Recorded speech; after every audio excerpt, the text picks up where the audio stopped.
कि physical chemistry, organic chemistry, inorganic chemistry अगर पढ़नी है तो किस तरह से पढ़नी है ताकि कम से कम दिनों में ज़्यादा से ज़्यादा आउटपुट आ पाए। तो ऑनेस्टली अपने हिसाब से सोचेंगे कि हमें एज अ स्टूडेंट एनटीए वालों को कैसे हैंडल करना है, नीट का पेपर कैसे फोड़ना है, तुम्हें क्या पढ़ना है और किस ऑर्डर में पढ़ना है, कितने दिनों में पढ़ना है, सो दैट कि आपकी चीजें सारी कवर हो जाएं। गोल, कॉन्सेप्ट, स्टेट्स ऑफ मैटर और सॉल्यूशन, ये 3 टॉपिक्स जिससे 4 क्वेश्चन रहने ही रहने हैं, 16 मार्क्स आप सर सिक्योर कर सकते हो। ये 3 टॉपिक मतलब 2 से 3 घंटे, 2 से 3 घंटे वाले टॉपिक्स हैं। हेलो बच्चों, कैसे हो आप सब लोग? तो मैं सुधांशु सर आपके लिए लेकर आया हूं लास्ट 30 डेज में किस तरह से आपको पढ़ाई करनी है कि सर अभी भी स्कोर को 150 प्लस लेके आया जा सकता है। सर देखो, आप सबने बहुत मेहनत करी है, साल भर आपने मेहनत करी है, 2 साल मेहनत करी है, कुछ लोग 3 साल मेहनत करके बैठे, लेकिन लास्ट के 30 डेज में किस ऑर्डर में कैसे पढ़ाई किया जाए जहां मैक्सिमम से मैक्सिमम स्कोर किया जा सके। मेजर चीज ये नहीं है कि सर आपको सब आता है, आप क्वेश्चंस पेपर्स कर रहे हो, बहुत सारी चीजें अटेम्प्ट कर रहे हो, बहुत सारी जगहों पर पढ़ाई करने की कोशिश कर रहे हो, बट एक तरीका होना चाहिए, एक प्रॉपर प्लानिंग के साथ कि अगर मैं ऑर्गेनिक कर रहा हूं या फिजिकल कर रहा हूं या इनऑर्गेनिक कर रहा हूं तो उसको मैं कैसे करूं जहां से कम दिनों में ज्यादा से ज्यादा आउटपुट आ पाए। सब लोग मेंटली कहीं ना कहीं प्रिपेयर हो रहे हैं कि यार एग्जाम आ रहा है, एग्जाम आ रहा है, एग्जाम आ रहा है, लेकिन हाँ, कोई गलत चैप्टर उठा लिया आपने पहले, या रिवीजन में किसी मेजर टॉपिक्स पे आपने फोकस ना देके, जहां ज्यादा होता है ना, जल्दी में आप ज्यादा जल्दी मार्क्स ज्यादा गेन कर सकते हो। अगर आप ये सब नहीं कर पाओगे ना तो एग्जाम हॉल में क्या होगा कि सर आप ना सही टाइम पे सही जगह खड़े नहीं रह पाओगे, सिलेक्शन की लाइन में नहीं हो पाओगे, और ये पीडब्ल्यू नहीं चाहता। हम सब लोग as a teachers, as a पूरी फैमिली, हम सब चाहते हैं कि आप हमारे साथ विक्ट्री सेलिब्रेशन में आप हमारे साथ बने रहो। तो चलो एक काम करते, लास्ट के 30 डेज में कैसा फ्लो होना चाहिए, किस तरह से केमिस्ट्री को पढ़ना है, कैसे अपने पास बोलते ना कड़क स्ट्रैटेजी क्या होनी चाहिए अपनी लाइफ में कि भाई कैसे स्ट्रैटेजी लेके पढ़ाई करें सो दैट कि कम दिनों में ज्यादा से ज्यादा आउटपुट आ पाए। आपको कोई टेस्ट दोगे, आप जब एआईटीएस दोगे या आप कोई फुल सिलेबस टेस्ट दोगे तो आपको दिखेगा कि हाँ यार 5 डेज के अंदर मुझे इतना डिफरेंस आ रहा है, 10 डेज के अंदर मुझे इतना डिफरेंस आ रहा है। आप सारी चीजें एक साथ नहीं कर सकते, लेकिन हाँ 10 दिन के बाद आपके मार्क्स में डिफरेंस दिखेगा, 10 डेज के बाद, 15 डेज के बाद आप एक बेसिक टारगेट को हर एक टाइम एक बार में बोल दूं 700 का टारगेट रख लो, नहीं हो पाएगा बेटा। आप पहले 10 दिन को डिवाइड करो, 10 दिन में डिवाइड करो। आप एक बार में सारा खाना नहीं खाते हो ना, आप क्या करते हो, छोटे छोटे पीसेज में खाते हो। वैसे ही यहां पे आपको मैं सब कुछ पीसेज में बताने वाला हूं कि physical chemistry, organic chemistry, inorganic chemistry अगर पढ़नी है तो किस तरह से पढ़नी है ताकि कम से कम दिनों में ज्यादा से ज्यादा आउटपुट आ पाए। हमारे पास लास्ट के 30 डेज के हिसाब से हम प्लानिंग करके बैठते हैं और देखते हैं। पहले आपको क्या दिखाना चाहता हूं, मैं फिजिकल केमिस्ट्री दिखाना चाहता हूं। फिजिकल केमिस्ट्री में जैसे ये चैप्टर्स वाइज एनसीईआरटी के हिसाब से ये चैप्टर्स हैं और ये लास्ट के 5 इयर्स का डिस्ट्रीब्यूशन है। मैं आपको ये नहीं बोलूं इस पे बहुत ज्यादा वर्क करो, नहीं, ये काम मैं आपके लिए करके लाया हूं। एज अ टीचर हम लोग यही करने के लिए, आपको ये पूरा दिखाने के लिए लेके आए। ये डिस्ट्रीब्यूशन कहीं कहीं हो सकता है, कभी कभी किसी को लगे अरे सर सॉल्यूशन जीरो हो गया, नहीं सॉल्यूशन जीरो नहीं है। एक्चुअली मोल कॉन्सेप्ट और सॉल्यूशन का जो कॉमन टॉपिक था मोलैरिटी वाला पोर्शन, वो यहां काउंट हो गया है, इसलिए यहां जीरो हो गया है। इसका मतलब ये नहीं कि सॉल्यूशन नहीं पढ़ना है, नहीं नहीं बेटा, ये स्ट्रेटजी कभी नहीं है। हम ऑनेस्टली अपने हिसाब से सोचेंगे कि हमें एज अ स्टूडेंट एनटीए वालों को कैसे हैंडल करना है, नीट का पेपर कैसे फोड़ना है। ओके, देखो मैं ये डिस्ट्रीब्यूशन, अब तुम्हें लगा सर ये तो हमें 50 जगह मिल जाएगी, बेटा ये मैं बोल ही नहीं रहा हूं, तुम इसको देखो, तुम्हें काम की चीज दिखाता हूं, तुम्हें क्या पढ़ना है और किस ऑर्डर में पढ़ना है, कितने दिनों में पढ़ना है, सो दैट कि आपकी चीजें सारी कवर हो जाएं, फास्ट कवर हो जाएं। अब कोई गलती से अब इसको देख के कोई ऐसे एनालिसिस कर ले, नहीं, आपको वैसे नहीं करना, उसी के लिए तो हम लोग आए। ये देखो, आपको अगर फिजिकल केमिस्ट्री करनी है तो आपको इस ऑर्डर में चलना है। किस ऑर्डर में, ध्यान से देखना, मैं आपको बताना चाह रहा हूं।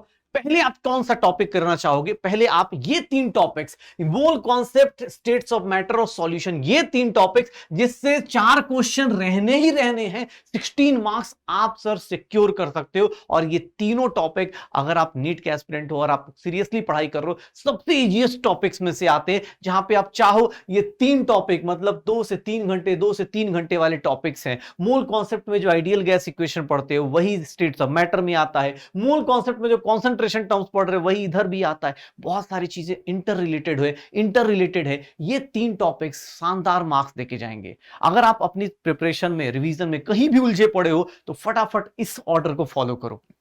पहले ये 3 टॉपिक्स क्लियर करो, बहुत ज्यादा इधर उधर नहीं जाना है बेटा। अगर कोई स्टोइचियोमेट्री, लिमिटिंग रिलेशन में बहुत फैल रहा है मत फैलना बेटा, क्योंकि एग्जाम हॉल में नीट का एग्जाम आज के टाइम पे आपसे आपकी स्पीड और एक्यूरेसी डिमांड कर रहा है, आपके बहुत ज्यादा इन डेप्थ नॉलेज को डिमांड ही नहीं कर रहा। वो चाहता है कि डॉक्टर ऐसा बनाओ जो 5 सेकंड या 10 सेकंड में ये सोच पाए कि पेशेंट को कैसे ट्रीट करना है, कितना फास्ट इमरजेंसी सर्विसेज प्रोवाइड कर सके। डॉक्टर्स की क्वालिटी इस तरह से गवर्नमेंट चेक करना चाह रही है। इसीलिए आज के टाइम पे आपको मार्क्स ओरिएंटेड पढ़ाई करनी है। मार्क्स ओरिएंटेड में देखोगे ये 3 टॉपिक 15-16 मार्क्स। अब कोई बोले सर 5.6 मार्क्स नहीं होता, भाई एवरेज लिया गया है, 5 इयर्स का एक एवरेज लिया जा रहा है फिजिकल केमिस्ट्री में। ये 3 टॉपिक्स का अगर 5 साल का आप एनालिसिस देखोगे तो ये 3 टॉपिक से 4 क्वेश्चन बनते हैं, और ये 4 क्वेश्चन आपको ही पता है। मैं अपने पास कैलकुलेट करना चाहूं तो इसके लिए मैक्सिमम 2 डेज दूंगा। ये 2 डेज मतलब दिन भर यही नहीं पढ़ना है, दिन भर सिर्फ केमिस्ट्री नहीं पढ़ना है सर, केमिस्ट्री फिजिक्स बायो आपको करना है। उसमें से आपको बता रहा हूं, अगर आप केमिस्ट्री का पोर्शन सही से डिवाइड करोगे तो मैक्सिमम एक टारगेट है आपके लिए, 2 दिन में इसको फिनिश कर सकते हो। 2 डेज मोर देन सफिशियंट है। आप इसको करना चाहोगे 2 डेज में कर लोगे। ओके, 2 दिन में 16 मार्क्स, पहले इसको गेन करो। आप पहले दिन ही अगर ये खोल के बैठ गए, मैं आपको इसलिए मैं इसको अलग से लिख के लाया भाई, इसको सबसे लास्ट में, अभी पहले फिजिकल की बात चल रही है तो पहले 2 दिन में ये करोगे। फिर अगर मैं बात करता हूं कि सर अगर आप चाहते हो कि एक दिन में कोई जंप करना चाहता है मार्क्स, तो सर 2 चैप्टर्स इंडिपेंडेंट चैप्टर्स हैं। सरफेस केमिस्ट्री बहुत सिंपल सा, सर आपको ही पता है, एग्जांपल्स याद करना है। Surface chemistry, redox reaction, types of redox reaction, balancing, बहुत सिंपल सिंपल चीजें हैं। और ये सब चीजें मैं यहां पे आपको देना चाहता हूं 8 मार्क्स के लिए। आप अगर चाहो तो 1.5 डेज में ये कर सकते हो। 1.5 डेज मतलब 1.5 डेज, ठीक है। आप ज्यादा स्मार्ट हो, आपको ही पता है एग्जाम पास में आ रहे हैं। ये 3 क्वेश्चंस, इन 3 को सबसे ज्यादा मार्क्स लेके आ रही है 3, लेकिन ये 3 सबसे आसानी से होने वाले चैप्टर्स में से एक है। क्यों भैया? Structure of atom, atom modern physics में पढ़ चुके होगे, फिर से उसको रिवाइज ही करना है, बस केमिस्ट्री वाला पोर्शन उठाना है। इवन केमिकल काइनेटिक्स का न्यूक्लियाई में आप रिवाइज कर चुके हो, ऑलरेडी ओवरलैप हो चुका है हमारा पोर्शन। तो इस पोर्शन को आप चाहो तो बहुत फास्ट हो सकता है, क्योंकि आपको फिजिक्स में भी रिवाइज हुआ, ये फिजिक्स में भी रिवाइज हुआ। हाँ, एक सॉलिड स्टेट है जो आपको सिर्फ और सिर्फ केमिस्ट्री में मिल रहा है, लेकिन अगर आप चाहो तो सॉलिड स्टेट में भी मैग्नेटिक नेचर उधर रिवाइज हो चुका होता है, बहुत सारी चीजें आप रिवाइज कर चुके होते हैं, सेमीकंडक्टर उधर रिवाइज हो चुका है। तो यहां पे ये तीनों पोर्शन बहुत जल्दी मार्क्स देते हैं, और इसके लिए देख लो बेटा 2.5 डेज आप करके अपना फिनिश कर सकते हो। बार बार बोल रहा हूं, पूरा दिन नहीं पढ़ना है आपको। फिजिक्स केमिस्ट्री बायो का जो डिवाइडेड टाइम है, सब्जेक्ट का टाइम है, उसी के अंदर ये टारगेट है। आप चाहोगे, कितने हो गए अपने पास? 2.5, 1.5 और 2 कितने हो गए? 4 to 6 डेज में कितने मार्क्स अचीव करने की कोशिश कर रहे? 44 मार्क्स। साथ में फिजिक्स और बायो तो चल ही रही होगी, लास्ट के 30 सीक्वेंस ये फॉलो करो। इसको फॉलो करने से पहले ये आना चाहिए 6 दिन में, 5 दिन में। आप इसको कम कर सकते हो, मैक्सिमम टाइम बता रहा हूं बेटा, 6 दिन में इतना। इससे कम ही टाइम लगे और अच्छी बात है। बहुत सारे लोगों का हो सकता है ये टॉपिक्स हो गए हो, उनको आता हो, तो आप बेटा इसको काउंट करना, मतलब हटा देना, फिर आप इससे काउंट कर लेना। बस ट्राई कर कि ये सिलेक्शन को सिक्योर करता जाए। ये पहले कर लो। फिजिकल केमिस्ट्री का ऑर्डर ये रखना, प्लस प्लस प्लस प्लस। इसको पता है क्यों लास्ट में लेके गया हूं? ये मार्क्स तो बहुत दे रहा है 23.2, लेकिन बेटा इसमें ना, ये कहने को 3 ही चैप्टर है, लेकिन इसमें आपको, आपने पढ़ाई करी तो आपको पता है, थर्मोडायनेमिक्स में 2 चैप्टर हैं, थर्मोडायनेमिक्स, थर्मोकेमिस्ट्री। थर्मोडायनेमिक्स में एक फायदा है, फिजिक्स का थर्मोडायनेमिक्स आपने पढ़ रखा होगा, तो यहां पढ़ोगे उधर भी पढ़ोगे, दोनों में फायदा होने वाला है। इक्विलिब्रियम 2 चैप्टर्स हैं, आयनिक और केमिकल इक्विलिब्रियम। लास्ट टाइम आयनिक के क्वेश्चंस बहुत सारे आए, तो इसलिए आयनिक इक्विलिब्रियम अपने पास ठीक है, थोड़ा सा बफर, ये सब चीजें करो। इलेक्ट्रोकेमिस्ट्री अगेन मार्क्स देने वाला चैप्टर है, लेकिन हाँ, इन तीनों को करने के लिए पहली प्रिकॉशन क्या लेना है? फिजिकल केमिस्ट्री के ये 3 चैप्टर्स करने से पहले ये पूरा फिनिश कीजिए। और ये 3 चैप्टर्स करने के लिए मैं आपको दूंगा, आपके ऑलरेडी 6 डेज हो चुके, इसमें आपको मैक्सिमम दे सकता हूं 4 डेज, मैक्सिमम दूंगा 4 डेज। 4 डेज काफी है, तो 6 + 4 10 डेज में आपका पूरा फिजिकल केमिस्ट्री विथ रिवीजन, जो बायो फिजिक्स चल रही है वो तो हो ही रही है, उसके अलावा फिजिकल केमिस्ट्री को आप 10 डेज में कर लोगे। सबसे ज्यादा, लेकिन आई थिंक आज के टाइम पे, क्योंकि 50 क्वेश्चंस आ रहे, तो सबसे ज्यादा आज के टाइम पे क्वेश्चंस थोड़े से इधर से पूछे जा रहे, इसलिए इसमें थोड़ा टाइम दिया हमने। 10 दिन के अंदर आप चाहो तो ये कर सकते हो। पूरा का पूरा एक वेल प्रूफ प्लान है, 10 दिन में आप फिजिकल केमिस्ट्री फिनिश करोगे, इस ऑर्डर में, इस ऑर्डर में, इस ऑर्डर में। और उन बच्चों के लिए तो खासकर जिनको कुछ चैप्टर्स आते हैं, जिनको कुछ चैप्टर्स पहले से अच्छे से आते हैं, तो वो बेटा 10 के बदले 5 कर लेना। ये चेंज टू क्या बोलते हैं, टर्म्स एंड कंडीशंस अप्लाई, वैसी वाली कंडीशंस पे है। अगर आपको लगता है मेरी तरफ से आज के टाइम पे अगर 30 डेज बचे किसी बच्चे के पास और उसको चैप्टर वाइज रिवाइज करना है या चैप्टर वाइज रिवीजन करना है, हो सकता है किसी को पूरा ना करना हो, सिर्फ यही करना हो, तो उसको एक टारगेट दे रहा हूं कि बेटा तू इसको 1.5 डेज में ही करना। अगर तुझे सिर्फ यही करना है तो इसको टारगेट दे रहा हूं इसको 2.5 डेज में ही करना। किसी को पूरा करना है तो 10 दिन लगेंगे, और किसी को आधा अधूरा, मान लो किसी का यही बचा है तो उसके लिए एक टारगेट है 4 दिन का। क्योंकि एग्जाम पास है, मैं बार बार बोल रहा हूं, एग्जाम का डेट चेंज नहीं होगा। आप अपने अंदर चेंजेस कर सकते हो, आप अपनी पढ़ाई का ड्यूरेशन ऊपर नीचे कर सकते हो, एग्जाम का डेट चेंज नहीं कर सकते हो। तो इसलिए पढ़ाई का ऊपर नीचे ड्यूरेशन कर लो जितना ज्यादा हो सकता है, क्योंकि 7 मई के बाद, सर 7 मई के बाद ना 7 मई से लेके आपको मोस्टली कम से कम 2 से ढाई महीने मिलेंगे जहां पे आपको पढ़ने के लिए कोई नहीं बोलेगा। अगर आपने 7 मई को सिलेक्शन सिक्योर कर लिया तो एक काम करते हैं ना, लास्ट के 30 डेज दुनिया का सबसे बेहतरीन पढ़ाई करके दिखाते हैं और बस इन सीक्वेंस को फॉलो करते हैं। मेरे से बात करोगे तो पहले इसको करो, फिर इसको करो, फिर इसको करो, फिर इसको करो, ये करने के बाद ही उधर जाना है। और ऐसा नहीं सिर्फ फिजिकल ही करते चले जाना, ये तो फिजिकल का टारगेट है 10 दिनों के अंदर। 10 डेज में आपको 70 मार्क्स दे रहा है फिजिकल केमिस्ट्री, 10 डेज में 70 मार्क्स। अच्छा, अब आते हैं ऑर्गेनिक, इनऑर्गेनिक की बात करते हैं। इनऑर्गेनिक केमिस्ट्री में एनसीईआरटी में पढ़ोगे तो आपको कुछ चीजें देखने को मिल जाएंगी। जैसे यहां पे देखो सर, ये चैप्टर पीरियोडिसिटी। अब पीरियोडिसिटी में क्या है सर, आपको ही पता है, आपने अगर इनऑर्गेनिक सीरियसली फॉलो करी है तो सबसे ज्यादा इंपॉर्टेंट टॉपिक्स में से एक है। क्यों? क्योंकि यहीं से शुरुआत ही होती है, और ये ओवरलैप किससे कर रहा था? स्ट्रक्चर ऑफ एटम से। तो वहां की कुछ चीजें इधर भी आएंगी, तो ये भी थोड़ा फास्ट हो सकता है। दूसरा, केमिकल बॉन्डिंग, मॉलिक्यूलर स्ट्रक्चर, बहुत ज्यादा इंपॉर्टेंट, बहुत ज्यादा इंपॉर्टेंट। ये 5 साल का एनालिसिस देख लो। हाइड्रोजन है, एस ब्लॉक है, पी ब्लॉक है। पी ब्लॉक ए मतलब क्या हो गया? 11th क्लास वाला, मतलब 13 और 14 ग्रुप हो गया पी ब्लॉक ए। यहां पे क्या हो गया? 12th क्लास वाला, तो ये क्या हो गया? 15, 16, 17 और 18, यही होगा। इन सबका एक एवरेज निकाले ना, तो मैं क्या लेके आया हूं आपके लिए, तो मैं इनऑर्गेनिक को 3 पोर्शंस में तोड़ के लाया हूं। 3 पोर्शंस में तोड़ के लाया हूं। क्यों? क्योंकि मुझे पता है आपको क्या चाहिए लास्ट के 30 डेज में सबसे शानदार मार्क्स। और सर पहले 10 दिन का हिसाब किताब मैं आपको बता चुका हूं, जिसमें 70 मार्क्स लेके आना है। हाँ, उसमें से अभी लास्ट में कॉम्बिनेशन भी बताऊंगा, वो आपको पता चलेगा।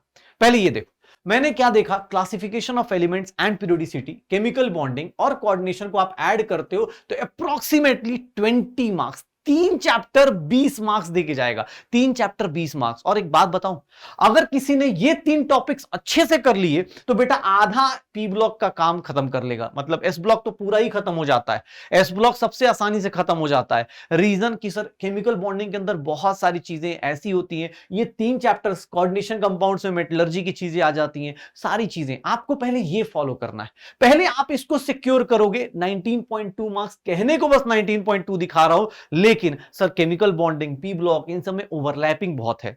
कोई चैप्टर ना ऐसे वेल डिफाइंड नहीं बोल सकते, सब के सब ओवरलैप कर रहे होते हैं। तो ये ध्यान रखना, पहले अपने पास पहले ये 3 चैप्टर्स करने। अगर ये 3 चैप्टर्स जल्दी से जल्दी आपने रिवाइज कर लिए, कितने दिन होने चाहिए किसी बच्चे के? तो अगर मैं इसको बोलूं अच्छे चैप्टर से तो मैं इसको दूंगा 4 डेज। क्यों? क्योंकि मैं 4 डेज इसलिए बोल रहा हूं क्योंकि अगर आपने इसको अच्छे से किया ना, तो भैया ये देख लो, इसका देखो, इसी को बोलते हैं ये आपने मेहनत करी और इसका इफेक्ट यहां देखने को मिलेगा। सर 19 मार्क्स के लिए आप 4 दिन लगा रहे हो, लेकिन 20 मार्क्स के लिए यहां पे अगर मैं बात करूंगा, अगर 20 मार्क्स की बात करूंगा तो यहां पे कितना लगने वाला है? 2.5 डेज लगने वाला है।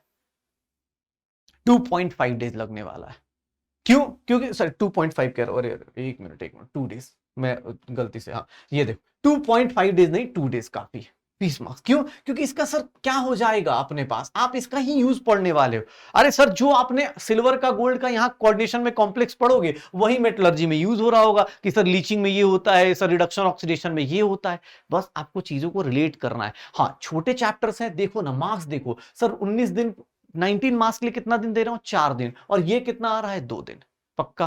अच्छा, उसके बाद कौन सा आता है? उसके बाद कौन सा आता है? 23.2 marks, again high weightage chapter. लेकिन ये तभी करना है, हर एक चीज में बोल रहा हूं, फिजिकल में भी मैंने बोला है। क्यों? क्योंकि सर तुम्हें ही पता है कि पी ब्लॉक सबसे शानदार चैप्टर्स में से एक होता है, हम सबको बहुत फेवरेट होता है। जो भी इनऑर्गेनिक की दुख दर्द को जानता है उसको पता है। इसीलिए मैं सबसे लास्ट में, पहले ये तो सिक्योर करो। तुम्हें पता है आप ये ऐसे ऐसे फॉलो करोगे ना, लास्ट में ये चैप्टर्स क्यों बोल रहा हूं? क्योंकि आपको ना एग्जाम हॉल में कॉन्फिडेंटली जाना है।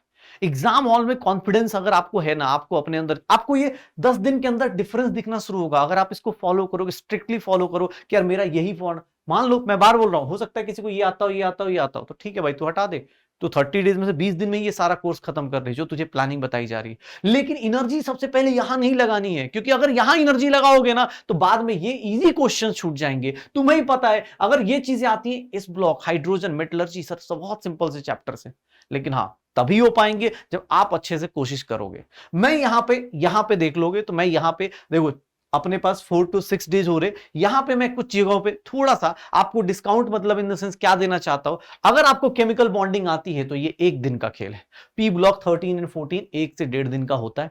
डी एंड एफ ब्लॉक अगर आपको पहले से थोड़ा बहुत पढ़ा हुआ है तो डी एंड एफ ब्लॉक अगर देखोगे तो वो भी एक दिन का होगा। और पी ब्लॉक 15 16 17 18 इसको भी करने का एक तरीका बताता हूं।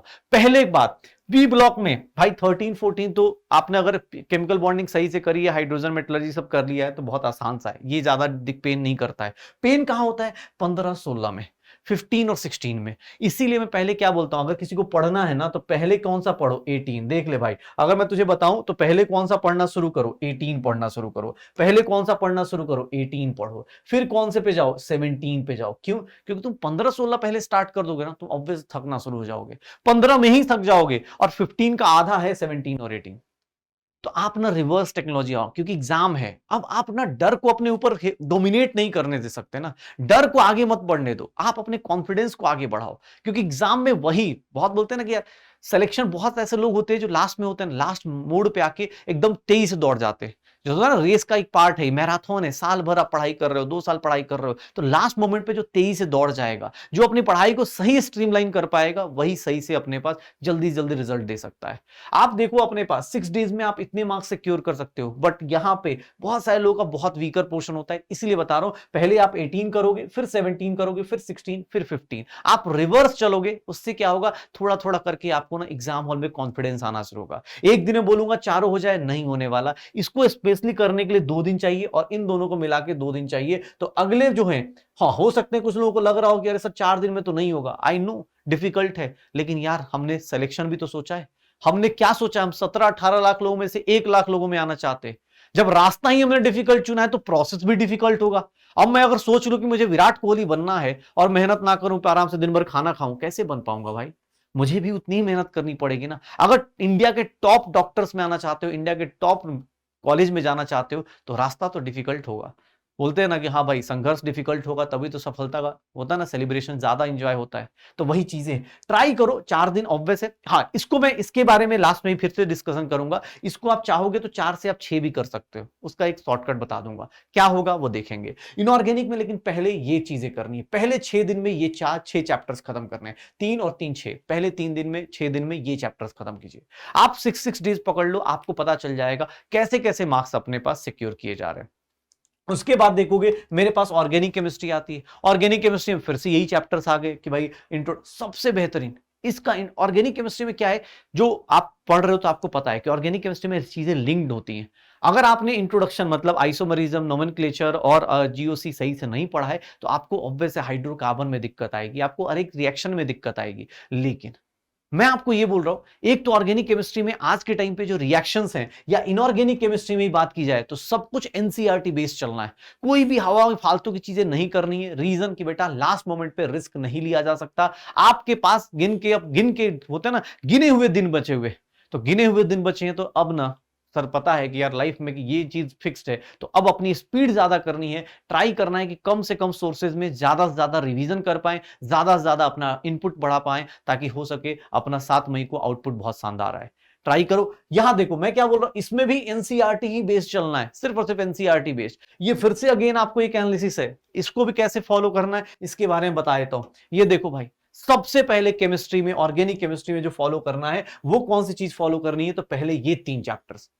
कौन कौन से? इंट्रोडक्शन टू ऑर्गेनिक केमिस्ट्री मतलब नोमेनक्लेचर, आइसोमरिज्म, जीओसी। रीजन कि भैया एनसीईआरटी को पढ़ोगे तो उसमें यही नाम दिया गया है। एनसीईआरटी में इसके नोमेनक्लेचर, आइसोमरिज्म अलग अलग करके नहीं बताया गया है, ठीक है। और ये तीनों के तीनों हाइड्रोकार्बन, क्यों बोल रहा हूं देखो, अच्छा एक बात बताना, हाइड्रोकार्बन और हेलोअल्केन्स और हेलोअरीन्स ये बहुत सिंपल से चैप्टर्स है। क्यों? क्योंकि अगर आपको यहां हाइड्रोकार्बन पे आप टाइम दोगे, देखो हाइड्रोकार्बन के मार्क्स कितने हैं। एक तो दिक्कत ऑर्गेनिक में ये भी है ना कि जहां वुड्स रिएक्शन है, तो वुड्स रिएक्शन को तुम कहां काउंट करते हो? वुड्स रिएक्शन को तुम काउंट कहां करोगे? सर हाइड्रोकार्बन में काउंट करूं क्या? अल्केन बनता है, लेकिन सर हैलो अल्केन्स में भी तो काउंट हो सकता है, क्यों? क्योंकि सर हैलो अल्केन्स का रिएक्शन है। तो ये वाला डिफरेंस है, इसीलिए मैंने इन तीनों को एक साथ रखा है ताकि आपके 20 मार्क्स सिक्योर हो पाए। और इस 20 मार्क्स के लिए, क्योंकि ये बहुत बेसिक चैप्टर्स हैं, यहां टाइम चाहिए, यहां थोड़ा हो सकता है ना हाइड्रोकार्बन, क्योंकि हाइड्रोकार्बन अगर किसने अच्छा किया ना तो उसको यहां अल्कोहल, फिनॉल, ईथर में भी फायदा होता है, अल्डिहाइड्स में भी फायदा होता है। उसको पता है कि अल्डिहाइड के रिडक्शन से कौन से रिडक्शन से अल्केन बनेगा, उसको यहां फायदा होने वाला है। इसलिए बोल रहा हूं इसके ऊपर थोड़ा वर्क ज्यादा करना है, इसके ऊपर वर्क फिर से ज्यादा करना है। यहां मैं फिर से आपको क्या देने वाला हूं, यहां पे आपको 4 डेज देने वाला हूं, इसलिए क्योंकि आपको उधर का टाइम कम करवा पाऊं, उधर का टाइम भी कम करवा पाऊंगा। क्यों, कैसे कर रहा हूं? 30 दिन के अंदर हम चल रहे, 30 दिन के अंदर हम चल रहे, टाइम कैसे बचाना है ये ध्यान रखना है, ठीक है। अब बात करता हूं इसकी 16 मार्क्स। ये चैप्टर्स कांस्टेंट हैं आज के टाइम पे, एक एक क्वेश्चन तो फिक्स्ड ही है सर, इसमें ऊपर नीचे हो भी सकता है, ये बेचारे फिक्स्ड हैं। और सबसे आसानी से होने वाले, ये 2 दिन के अंदर अपने चैप्टर्स फिनिश होने वाले हैं, 2 डेज के अंदर ये चैप्टर्स सारे के सारे फिनिश हो जाएंगे। आप चाहोगे, ट्राई करोगे तो आसानी से कर सकते हो। और उसके बाद अगेन अपने पास ये मार्क्स 4 दिन 4 डेज करके, सर टोटल पूरी ऑर्गेनिक इनऑर्गेनिक 30 डेज में रिवीजन करने का प्लान आपके सामने। टोटल 30 डेज में आपके पास 10-10 दिन में ऑर्गेनिक इनऑर्गेनिक फिजिकल करने का प्लान आपके सामने है। बस एक कॉम्बो मुझे बताना है, क्योंकि मैंने हर एक टॉपिक में देखा होगा लास्ट में 23.2 23.2 23.2 ये सारे टॉपिक्स में मैंने लास्ट में बोला है। क्यों? क्योंकि ये चैप्टर्स आपको ही पता है। अब कोई बोले कि एल्डिहाइड, कीटोन, एसिड अपने पास, ये चैप्टर एक नहीं है भाई साहब, ये 3 चैप्टर्स हैं। अल्कोहल अलग है, फिनॉल अलग है, ईथर अलग है। इसमें भी एक गारंटी की बात बोलता हूं, एनसीईआरटी बेस्ड रिएक्शन और उसकी मैकेनिज्म, उसके ऊपर क्वेश्चंस कीजिए, बहुत ज्यादा इधर मत जाइए। बिकॉज अगर आप बहुत ज्यादा फैल गए तो एग्जाम हॉल में आपको सिर्फ अफसोस होगा कि यार मैंने फालतू की जगह पे टाइम बहुत दे दिया। ट्राई करना है कि ये वाली चीजों को, ठीक है, लास्ट में करना है। एक चीज बताओ, लास्ट में 23.2 वाले 3 सेक्शंस अगर तुम सही से बैलेंस करो तो मैं तुमसे क्या चाहता हूं, ये देखो पहले 2 पोर्शंस, 4 यहां पे मतलब ऑर्गेनिक के या इनऑर्गेनिक के जो मैं 6 क्वेश्चंस के 6 वो बता रहा हूं, पहले 6 डेज में अगर आप देखो तो पहले 6 डेज में हर एक जगह आपके मार्क्स बहुत कवर हो रहे हैं। पहले 6 डेज में देखो मार्क्स कितने कवर हो रहे हैं। मैंने जानबूझ के ये सारे जो 23.2 वाले हैं उसको 12 दिन लास्ट के दिए। तो पहले आप क्या करोगे, पहले ये 3 पोर्शंस 6-6 दिन के अंदर, 6 डेज के अंदर आप पहले ये बेसिक मार्क्स सिक्योर करोगे।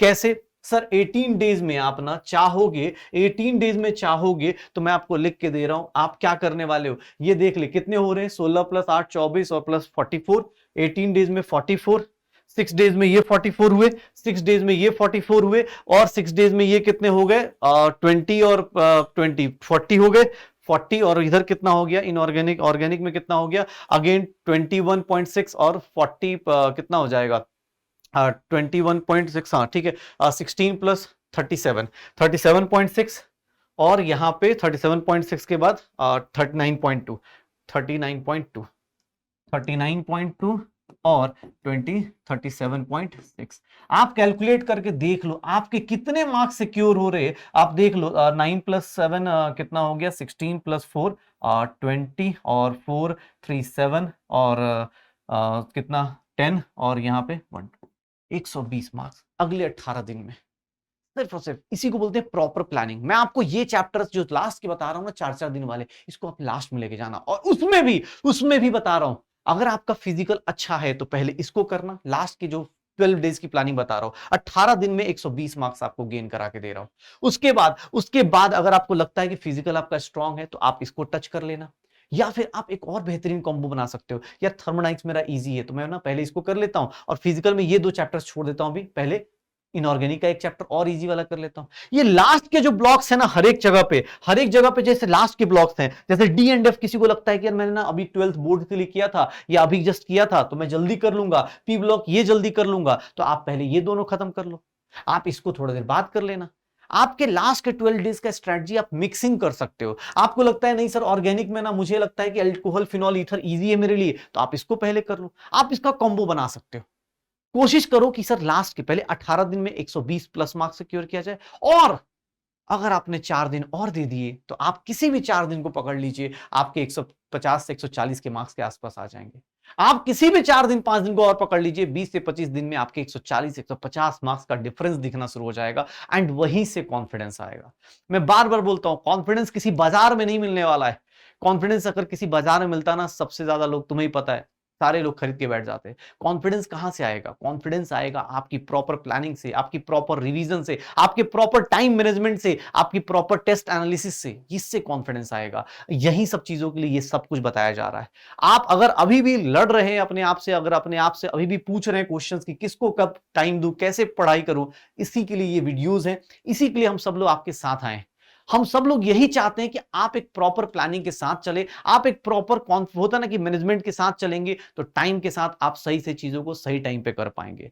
आई होप सबको 30 डेज, लास्ट 10-30 डेज के अंदर अगर आप चैप्टर वाइज भी जाना चाहते हैं रिवीजन करना, तो भी आप कर सकते हैं। बस कुछ सीक्वेंस को फॉलो कीजिए, कुछ कॉम्बिनेशन ऐसे बनाइए। फिजिकल के पहले 6 दिन, ऑर्गेनिक के पहले 6 दिन, इनऑर्गेनिक के पहले 6 दिन, 18 दिन में 120 मार्क्स सिक्योर कर लीजिए। उसके बाद आप धीरे धीरे करके और ज्यादा इंप्रूवमेंट करते जाइए। एक 150 प्लस तो आप, मुझे लगता है 150 प्लस 15 18 20 दिन में आप लेके आना शुरू कर दोगे। बस ट्राई करोगे। पढ़ाई भी एक मोमेंटम का काम है। पढ़ाई करते करते आप जब मोमेंटम में आ जाते हो ना, तो उस मोमेंटम को, फ्लो को मेंटेन रखने की भी कोशिश करो। बिकॉज बहुत सारे बच्चों के साथ मैंने देखा है, 2 दिन पढ़ाई करते हैं और तीसरे दिन फिर वो क्या करते हैं, लूज पड़ जाते हैं। मत करो सर, 2 दिन पढ़ाई कर रहे हो, तीसरा दिन भी वैसे ही रखो। हो सकता है उस दिन मोमेंटम नहीं बन रहा हो, लेकिन कंसिस्टेंट तो बनाए रखो। पढ़ने का मन हो चाहे ना हो, बार बार बोलता हूं, पढ़ने का मन हो चाहे ना हो, हम खाना खाने किसी के यहाँ, किसी होटल में नहीं गए हैं कि हम वहां नखरे दिखाएंगे। यहां पे नखरे नहीं दिखा सकते। यहां स्ट्रिक्टली अपने आप को कंसिस्टेंट बनाइए, स्ट्रिक्टली अपने गोल को लेके अलर्ट मोड पे रहिए। आप अपने टाइम का बेस्ट यूटिलाइजेशन कीजिए। अगर आपने अपने टाइम को प्रॉपरली मैनेज नहीं किया, तो आप ये लिख के रख लो कि 18 लाख लोगों में से 1 लाख लोग या 50,000 लोगों में अगर आपको आना है, तो आपको उन सबसे बेस्ट बनना पड़ेगा जो इनको छोड़ के जाना है। गवर्नमेंट या एनटीए या ये सब लोग यही चाहते हैं कि हमारे पास बेस्ट डॉक्टर्स आए, बेस्ट कॉलेज में बेस्ट बच्चे पहुंच पाए। तो आपको भी उसी तरह से बेस्ट मेहनत करनी पड़ेगी। अगर आपको अपनी मेहनत पे एहसास हो रहा है ना, अगर आपको ये बात लग रही है कि यार मेरे से बेहतरीन कोई इस टाइम को या इस दिन को इससे बेहतरीन यूटिलाइज नहीं कर रहा, आप डेली का एक टारगेट ले लो कि मैं अपनी लाइफ का, मान लो आज कोई डे है, आज 15 अप्रैल है, 4 अप्रैल है, 2 अप्रैल है, जो भी है, 2 अप्रैल को दुनिया के सारे स्टूडेंट से ज्यादा अच्छे तरीके से पढ़ाई करूंगा। 2 अप्रैल मेरी लाइफ में अगर दुनिया का कोई स्टूडेंट बैठा होगा, तो उससे सबसे ज्यादा अच्छी पढ़ाई में 2 अप्रैल को मैं करूंगा। अगर इस तरह से आप हर एक दिन काटने लगे ना सर, हर एक दिन ऐसा बिताने लगे, हर एक दिन ऐसी पढ़ाई करने लगे, मैं लिख के देता हूं कि लास्ट 30 डेज में आपके अंदर, आपके रिजल्ट के अंदर बहुत सारे चेंजेस पॉसिबल हैं। ये किसी ऐसे फॉल्स प्रोमिसेस नहीं है, ये रियलिटी है। बस आप अपना बेस्ट दे के दिखाओ। मैंने आपसे क्या बोला, अपने आप से आज एक क्वेश्चन करो कि क्या आज के दिन मैंने इतनी अच्छी पढ़ाई करी जो भाई इंडिया के टॉप बच्चों की तरह पढ़ाई करी क्या? अगर आप ये करना शुरू कर दिए ना, तो मैं आपको लिख के देता हूं, अभी भी मैं बोल रहा हूं, पहले स्लाइड पे जो मैंने लिखा था, लास्ट 30 डेज में भी आपका सिलेक्शन सिक्योर हो सकता है। बस जोश को, कंसिस्टेंसी को मेंटेन करो, टेस्ट को, पेपर्स को एनालाइज करो, गलतियों को एनालाइज करो, प्रॉपर प्लानिंग के साथ चलो, पक्का रिजल्ट मिलेगा। और हम सब लोग आपको, हम सारे पीडब्ल्यू की फैमिली आप सबको ऑल द बेस्ट बोलना चाहती है, बेस्ट ऑफ लक बोलना चाहती है। ट्राई करो, हमारी बेस्ट विशेज आपके साथ है, बेस्ट विशेज आपके साथ है। ट्राई करो, इस बार ही सिलेक्शन लेके जाना है, इस बार ही सेलिब्रेशन डे पे मिलना है, इस बार ही सेलिब्रेशन डे पे साथ में मिलकर डांस करेंगे, पार्टी करेंगे, पक्का। तो इसी सब उम्मीदों के साथ मैं आपसे विदा लेता हूं। आई होप सबकी 30 डेज की प्लानिंग सही जाएगी। आई होप सबको जैसा भी लगता है बताना मुझे। Okay, bye bye.